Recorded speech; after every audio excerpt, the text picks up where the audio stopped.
Hi, this is Roger. Thanks for dropping by. Just thought we'd have a look at the winter resting Dendrobiums. I've been very good. These have been in here 10 days and I haven't been in here. I've just left them. And you'd be surprised how difficult that is to do. There's some of my favourite plants in here, so I don't like just leaving them like that, but if they're going to get rested, they got to get rested. So I'm just going to have a look round. First of all, we'll have a look at this. Now, you probably can't see that because we're silhouetted, but I'll brighten it up. That currently says it's 16 in here. That's warmer than I want. Let's have a look and see what we've managed to achieve in here. Right, well, we had a max of 17, that's not too bad, but then we haven't had any sun in the window, and this would be in the sun and would heat up the unit, so that would be a false top reading anyway. Yeah, we've only gone down to 15, that's not cold enough.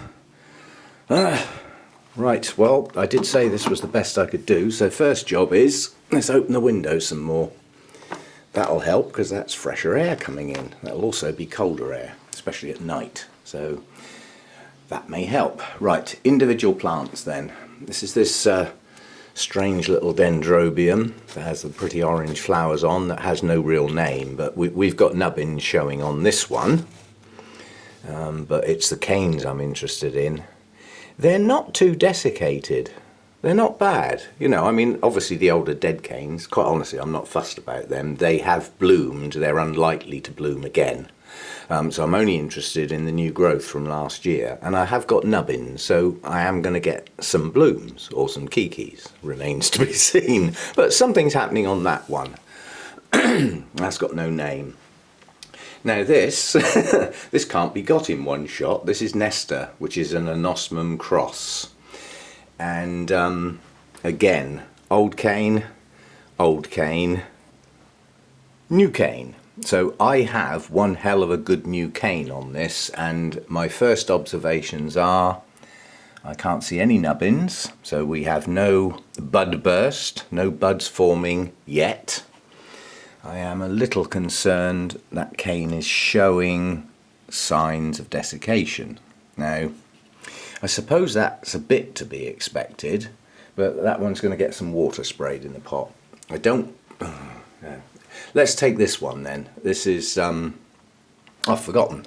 Glomeratum. See, I haven't been in here for so long, I've forgotten what they're called. Now, this was the previous year's cane that hasn't flowered. That is now quite desiccated. You can see all the creases on there. But more importantly is the new growth. And that's okay. That's not desiccated. Quite honestly, it hasn't stopped growing either. But again, a little spray in the pot, perhaps. What else have we got up here that I can get at? This one is, I think this is Friedrichianum. Now that's got very desiccated canes.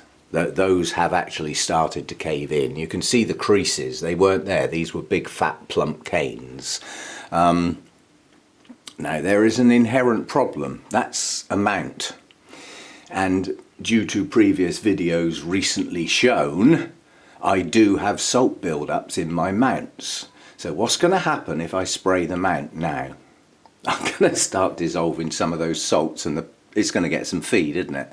Well, there's nothing I can do. I'm not letting the canes totally desiccate. That's not the game to play. So I'll have to spray the bare roots on that mount and see what I can do. What have we got here? I've forgotten. Oh, this is Findlayanum. Now this is a strange one. This has got these funny shaped bulbs. And on those latest growths, they're not desiccated. They're okay. So again, I have some bare roots there. He can have a little spray, just a little one. You know, I'm doing this at individual plant level. I'm not just going to give them all the same treatment because they're in the same place. Now this is a what you call it, Jenkinsii crossed with aggregatum. Now I can't really get at bare roots on that one, can I? Because it's in moss. It's a relatively recent plant for me.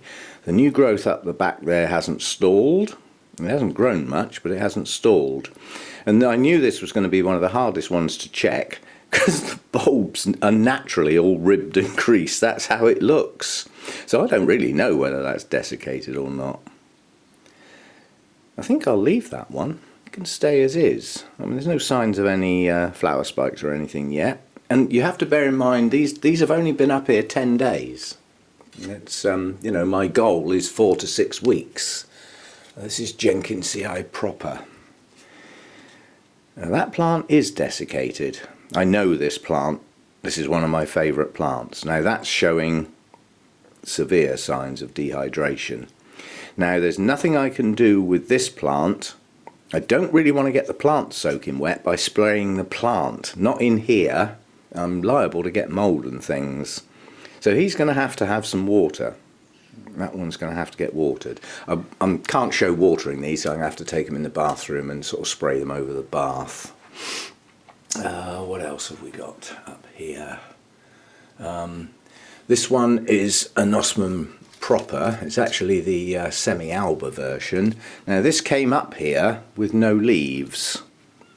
And yeah, I can see one nubbin showing so far. So it looks like we're going to get a bloom. Well, sorry, that's not good enough. You need to do better than that, mate. Now, that pot is absolutely bone dry. Difficult to tell whether the canes are desiccated without any leaves, and my memory. But he can have a little spray on those top roots, which shouldn't sort of activate any undissolved salts that are lurking in there.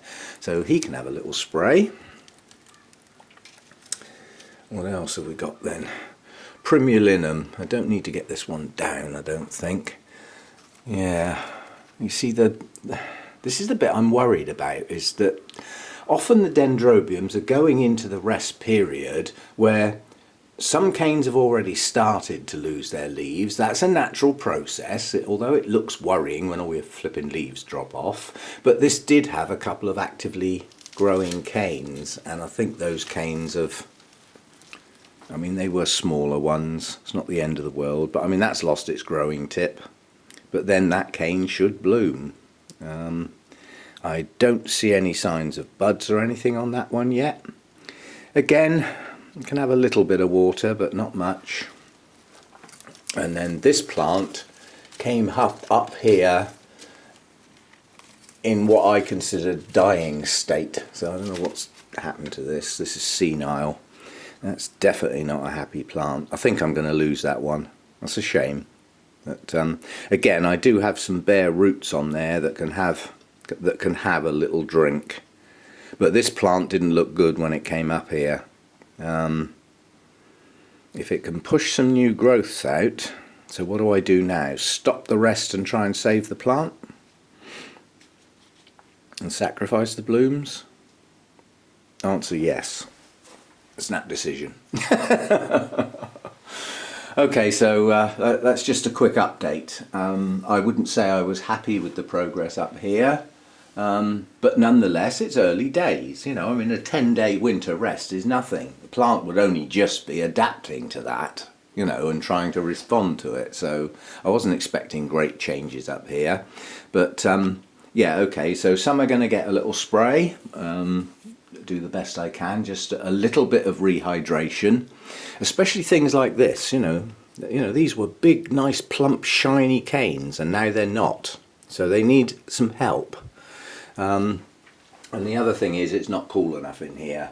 Quite honestly, I've got the same low temperatures in here as I've got in my grow room. In fact, the grow room's gone down a little bit cooler. So I'm going to have to rethink this, possibly. First of all, as I've said, open the window a bit. Let's get some cooler air in here and see what that does. And in addition to that, this was an experiment. If you think about it, I'm in a row of houses here. So over to the left of me is next door's house. I've got no control how warm that is, and heat can transfer through walls. The other side is my own bedroom. And again, I've got a floor here. and the downstairs is warm. Heat can seep up through there. So it's not getting as cold in this room as I expected, but then we haven't had a really cold spell yet. So I'll just keep my eye on the temperature. But at the moment, I wouldn't class this as a major success, but it's probably early days. So let's go and give these a little dribble of water. They're only going to get RO water, obviously. That's all they need is hydration in places. And then we'll come back in another week or so, or maybe another 10 days. I'll see how I go with it. But I certainly don't like leaving them like this on their own. It doesn't seem right. Still, that's as far as I've got so far. Okay. I'll keep this as a self-contained video because that's what it is basically. So on this one I'll end, and updates to follow. Thanks for dropping by. See you next time.